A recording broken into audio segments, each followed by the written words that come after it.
outubro. Sejam bem-vindos ao Plano Anual de Leitura da Bíblia com Rosânia e Lana. Hoje vamos continuar o Evangelho de João, capítulo 3 ao capítulo 4. Estamos chegando no final, hein, gente? Olha que coisa boa. Vamos lá. Jesus e Nicodemos.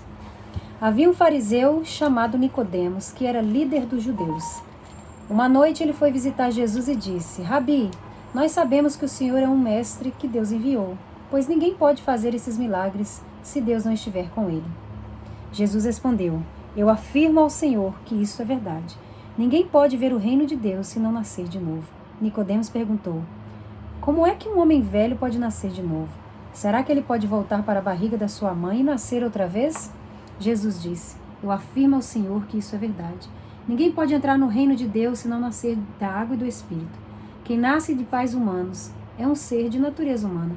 Quem nasce do Espírito é um ser de natureza espiritual. Por isso não fique admirado, porque eu disse que todos vocês precisam nascer de novo. O vento sopra onde quer e ouve-se o barulho que ele faz, mas não se sabe de onde ele vem nem para onde vai. A mesma coisa acontece com todos os que nascem do Espírito. Como pode ser isso? Perguntou Nicodemos. Jesus respondeu: O Senhor é professor do povo de Israel e não entende isso? Pois eu afirmo ao Senhor que isso é verdade. Nós falamos daquilo que sabemos e contamos o que temos visto, mas vocês não querem aceitar a nossa mensagem. Se vocês não creem quando falo das coisas deste mundo, como vão crer se eu falar das coisas do céu? Ninguém subiu ao céu a não ser o Filho do Homem que desceu do céu. Assim como Moisés no deserto levantou a cobra de bronze numa estaca, assim também o Filho do Homem tem de ser levantado, para que todos os que creem nele tenham a vida eterna. Por quê? Deus amou o mundo tanto que deu o seu único Filho, para que todo aquele que nele crê não morra, mas tenha a vida eterna. Pois Deus mandou o seu Filho para salvar o mundo, e não para julgá-lo. Aquele que crê no Filho não é julgado, mas quem não crê já está julgado, porque não crê no Filho único de Deus. E é assim que o julgamento é feito. Deus mandou a luz ao mundo, mas as pessoas preferiram a escuridão, porque fazem o que é mal. Pois todos os que fazem o mal odeiam a luz e fogem dela, para que ninguém veja as coisas más que eles fazem. Mas os que vivem de acordo com a verdade procuram a luz, a fim de que possa ser visto claramente que as suas ações são feitas de acordo com a vontade de Deus. Jesus e João Batista. Depois disso, Jesus e os seus discípulos foram para a região da Judéia. Ele ficou algum tempo com eles ali e batizava as pessoas. João também estava batizando em Enom, perto de Salim, porque lá havia muita água. João ainda não tinha sido preso. Alguns discípulos de João tiveram uma discussão com os judeus sobre a cerimônia de purificação.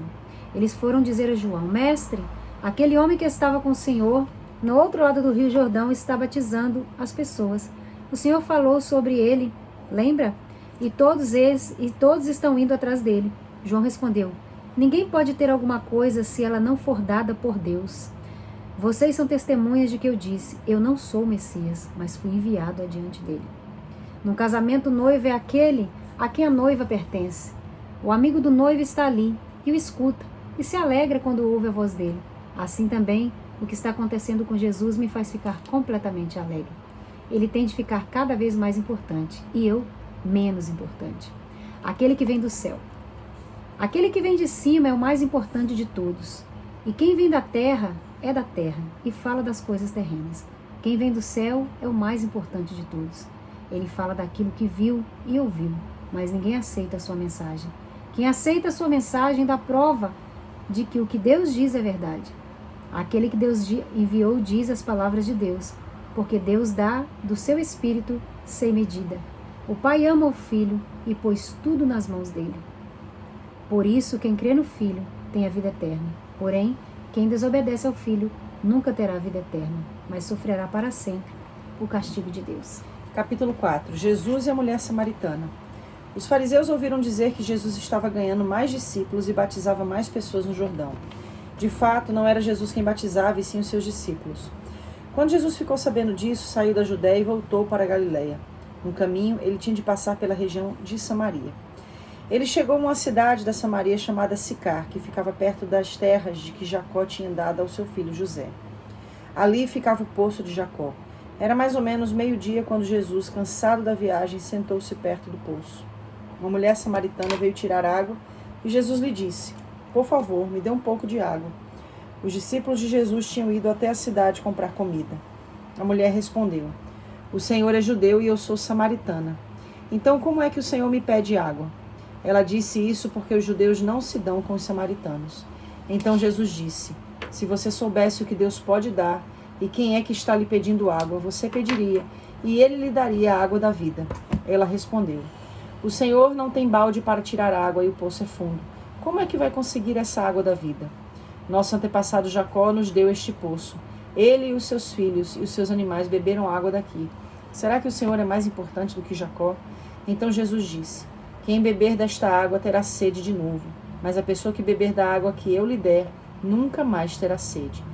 Porque a água que eu lhe der se tornará nela uma fonte de água que dará vida eterna. Então a mulher pediu: por favor, me dê essa água. Assim eu nunca mais terei sede e não precisarei mais vir aqui buscar água. Vá chamar o seu marido e volte aqui, ordenou Jesus. Eu não tenho marido, respondeu a mulher.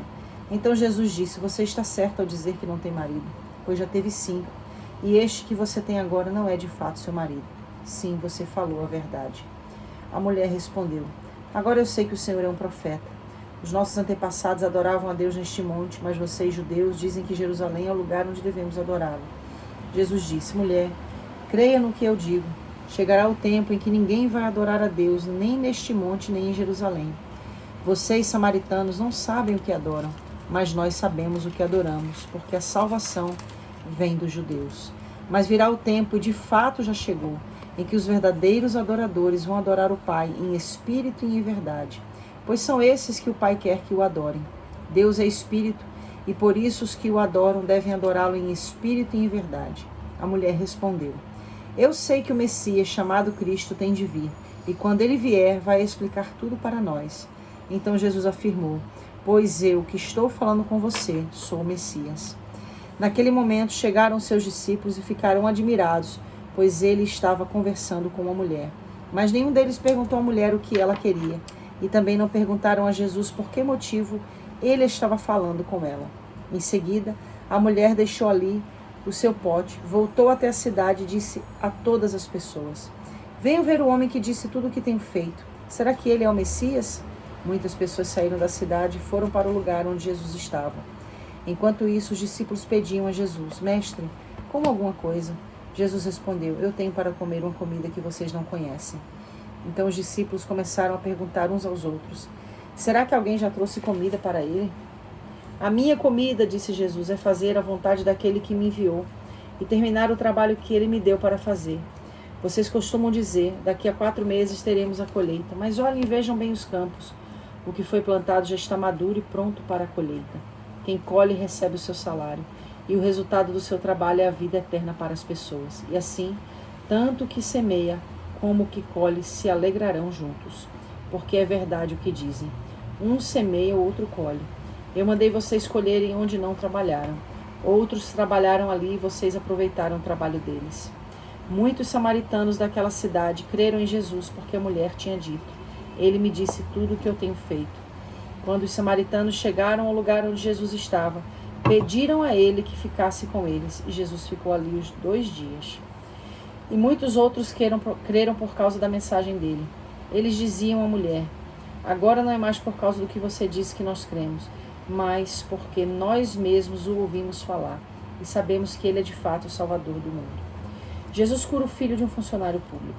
Depois de ficar 2 dias ali, Jesus foi para a região da Galileia, pois, como ele mesmo disse, um profeta não é respeitado na sua própria terra. Quando chegou a Galileia, os moradores dali o receberam bem.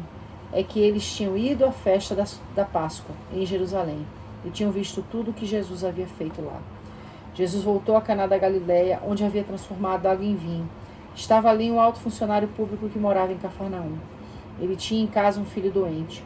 Quando ouviu falar que Jesus tinha vindo da Galileia para a Judéia, está lendo mecânico. Quando ouviu dizer que Jesus tinha vindo da Judéia para a Galileia, foi pedir a ele que fosse a Cafarnaum e curasse o seu filho, que estava morrendo. Jesus disse ao funcionário: vocês só creem quando veem grandes milagres. Ele respondeu: Senhor, venha depressa, antes que o meu filho morra. Volte para casa, o seu filho vai viver, disse Jesus. Ele creu nas palavras de Jesus e foi embora. No caminho encontrou-se com seus empregados que disseram, seu filho está vivo. Então ele perguntou a que horas o filho havia começado a melhorar. Os empregados responderam, ontem, à 1 da tarde, a febre passou. Aí o pai lembrou que havia sido naquela mesma hora que Jesus tinha dito, o seu filho vai viver. Então ele e toda a família creram em Jesus. Esse foi o segundo milagre que Jesus fez depois de ter ido da Judéia para a Galiléia. Eu vou falar dos pontos que me chamaram a atenção. Tá? Que ponto aqui não chama atenção? Né? São vários, mas eu quero falar daquele que mais... Não, esse livro de João é maravilhoso. Gerou em mim, assim, questões impressionantes. Eu quero falar da Samaritana, porque é impossível a gente ler João e não falar da mulher samaritana. Só que eu quero falar de um processo que gera a salvação em nós. E como é que esse processo se inicia? Essa mulher teve encontro com Jesus. Ela vive uma experiência real e genuína com ele, a experiência dela. Uhum. E a partir daí ela vai começar a contar a outros, ou seja, ela começa a fazer missões. Ela começa a evangelizar. Então a partir daí a gente entende que essa mulher foi a primeira missionária da Bíblia, a mulher samaritana. Ela fala a toda a cidade acerca de Jesus. E aí a gente vem o versículo 42 do capítulo 4 que diz assim, eles diziam à mulher, agora não é mais por causa do que você disse que nós cremos, mas porque nós mesmos o ouvimos falar. E sabemos que ele é de fato o Salvador do mundo.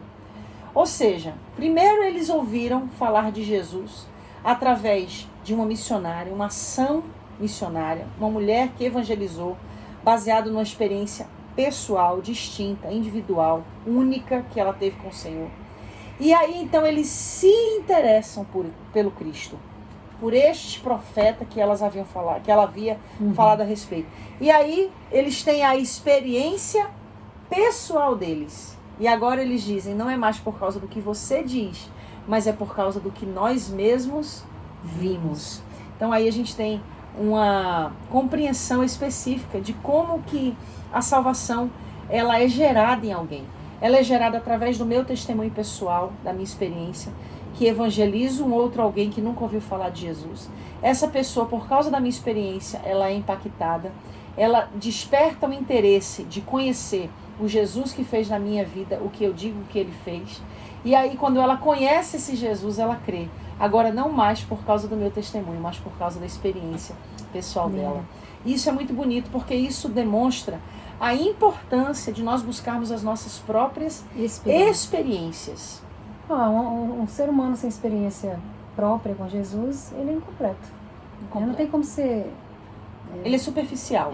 Incompleto, né? Não tem como você viver de experiência dos outros, né? Por mais que a mulher tenha tido a experiência própria dela, o que fez isso ficar completo ali foi realmente essa experiência, né? Agora, em João 27, eu achei muito bonito. João o quê? No 3, né, que eu li. Eu achei muito bonito o comportamento de João e tá sempre falando aos nossos corações, né? João, ele não tinha essa rincha de competição, de inveja, né? De porfia. Nossa, porque João era, entre aspas, era o cara, né? Ele era o profeta João, né, meu irmão? Que batizava e tal. E que falava do que viria, né? Na verdade, ele diz aqui, né? No final, ele diz aqui, ó, eu não sou o Messias, mas fui enviado diante dele. Vocês são testemunhas do que eu disse. Né? Então, ele tem consciência de quem ele era, da importância dele e de quem era Jesus. E aqui ele fala, né? Num casamento, o noivo é aquele a quem a noiva pertence. O amigo do noivo está ali e o escuta e se alegra quando ouve a voz dele. Assim também o que está acontecendo com Jesus me faz ficar completamente alegre. O que será que passou ali naquele momento na cabeça de João, quando os seus discípulos vieram falar com ele, né? Ei, você viu o que Jesus está fazendo lá? Né? O que será que passou pela cabeça de João, né? Tipo assim, o que ele sentiu para responder assim? Eu Você vê que existe muito mensageiros de pessoas querendo fermentar situações. Verdade. Né? E isso acontece nos dias de hoje, no nosso meio, né? No meio das igrejas, né? Em lideranças. E a competitividade, né? Em todos os lugares acontece, não só eu estou falando igreja porque é o nosso contexto. Sim. E é isso que eu vou falar mesmo, viu, gente? Então é o nosso contexto. Mas o que acontece muito é isso. Mas acontece em geral, na família, é isso que eu acontece falar. nas empresas, em geral, esse é o meu contexto, mas aí você aplica no seu. Como existem pessoas querendo fazer picuinhas e espalhar a maledicência, a negatividade, e principalmente nesse caso, como cristão, a gente vê aqui no caso, né, eu não sei, aqui não fala explicitamente qual foi o comportamento que as discípulos, mas a resposta de João nos dá uma luz sobre isso. Ele fala, ninguém né? pode ter alguma coisa se não for dado Tipo por assim, Deus. poxa, Deus deu, né? Ninguém pode ter, isso, como diz, né? Aqui eu posso aprofundar mais no que João disse, trazendo na palavra de Deus, como você diz, a palavra responde a palavra, né? Que pelos frutos conhecereis a árvore, né? Então, a árvore tá boa, tá acontecendo, né? Então, quem somos nós para falar? Tá acontecendo porque Deus está permitindo-se, né? Aí ele fala, né? Ele tem de ficar cada vez mais importante e eu menos importante. Como é lindo a gente reconhecer o nosso lugar. Muito bonito. João, ele reconheceu o lugar dele. Desde o início. Desde o começo, o negócio dele, ele sabia quem ele era. Quem é você? Não, eu não sou Messias. Não sou Messias, né? Eu tô aqui para preparar o caminho do Messias e Preparar. reconhecer o Jesus como Messias, né?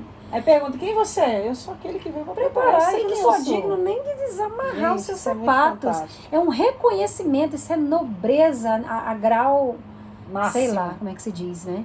E a humildade de João, ele tem de ficar cada vez mais importante e eu menos importante. E ele cresça aqui não está falando de nós uns com os outros, está falando de nós nas regiões celestiais diante dos olhos do Pai, né? O que nós representamos quando Deus olha para nós nas regiões espirituais? Nós queremos para nós queremos os nossos benefícios através dos milagres que Ele opera, nós queremos as coisas para nós ou nós queremos as coisas para o reino de Deus? Porque João aqui deixa bem claro que o que importava era que ele crescesse e que Cristo crescesse, que ele mesmo diminuísse. Esses reconhecimentos faziam de João ser quem João era. Sim. Então eu pergunto para nós, o que nós estamos admitindo na nossa vida? Aquilo que bom nós fazemos, aquilo que negativo nós fazemos, muitas vezes usando os talentos espirituais que Deus nos deu. Eu acredito que Deus, eu tenho um temor de Deus muito grande com isso que eu estou falando, né? Que é o que Deus vê em mim quando eu estou oferecendo a Ele aquilo que Ele me deu. É alguma coisa que eu deixo para você pensar também, porque eu estou pensando, todo dia eu penso, né?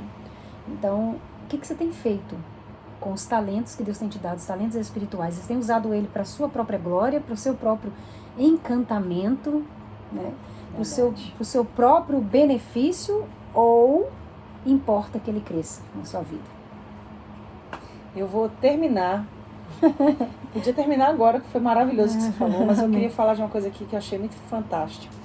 No mesmo capítulo 3, o versículo 22. Melhor, 23. João também estava batizando em Enom, perto de Salim, porque lá havia muita água. O negócio me chamou a atenção.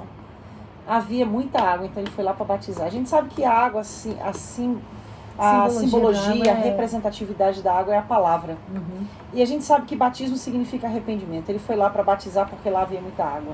Não há arrependimento se não houver palavra. Tem que haver palavra. Tem que ter palavra. Tem que ter palavra. Se não tiver palavra, não vai ter arrependimento. Vai ter remorso. Vai ter achismo, vai ter destruição, vai ter morte, ter perda, e não dá outra. É isso aí. Infelizmente, quando a gente perde isso aqui, ó, gente, quando isso aqui deixa de ser o centro pra gente, a gente sempre fala, né? A gente está sempre dizendo. A gente se perde. Está sempre dizendo que orar é bom, mas orar com a palavra juntinho é tudo. Verdade. Tem que ter palavra. Fica com essa palavra, tenha a sua própria experiência e descubra em Deus quem você é, para que você saiba honrar aquele na posição que Deus o colocou. Deus te abençoe.